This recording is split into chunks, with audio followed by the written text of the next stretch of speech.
अस्सलाम वालेकुम friends, this is from cell. दोस्तों आज की वीडियो में हम डिटेल के साथ कंपैरिजन करने वाले हैं इन दोनों मोबाइल में। एक तरफ हमारे पास टेक्नो का पोवा मॉडल है और दूसरी तरफ हमारे पास इन्फिनिक्स नोट 8 मोबाइल है।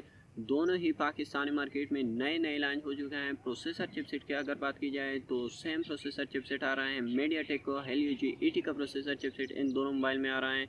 और इस तरह अगर रैम और इंटरनल स्टोरेज की बात की जाए तो 6 GB रैम और 128 GB इंटरनल स्टोरेज जो इन दोनों मोबाइल में आ रहे हैं।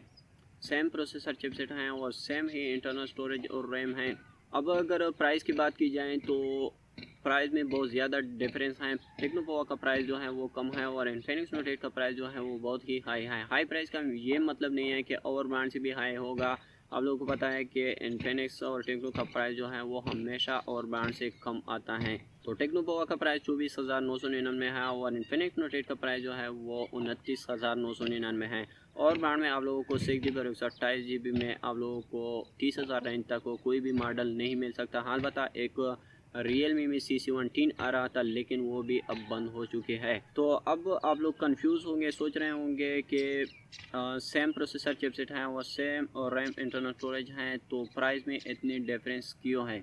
लेकिन दोस्तों और भी सारे स्पेक्स हैं जिसमें फ़र्क ज़रूर होगा। आगे आप लोगों को खुद पता चल जाएगा। तो वीडियो को एंड तक ज़रूर देखिए ताकि आप लोग अपने लिए कोई अच्छा सा फैसला कर सके और आप लोगों का बजट भी फजूल में ज़ाया ना हो जाए। अगर आप लोगों को इन्फिनिक्स नोट 8 की अलग अनबॉक्सिंग रिलेटेड वीडियो देखना चाहते हो तो डिस्क्रिप्शन में लिंक दे रहा हूँ, वो वीडियो भी आप देख सकते हो लिंक पे क्लिक करके। तो चले दोस्तों, आप लोगों का ज़्यादा टाइम वेस्ट नहीं करना चाहता, वीडियो को शुरू करते हैं। आप लोगों को दिखाते हैं हम लोगों का सारा कन्फ्यूज़न दूर करने के लिए आप लोगों को सारे स्पेक्स पॉइंट दिखाना चाहता हूं कि कौन से मोबाइल के अच्छे स्पेक्स पॉइंट आते हैं। और लेकिन उससे पहले अगर आप लोग चैनल पर नए हो तो चैनल को ज़रूर सब्सक्राइब करें और साथ में बेल आइकन को भी क्लिक करें। और अगर आप लोगों को वीडियो अच्छी लगे तो लाइक का बटन ज़रूर दबा देना।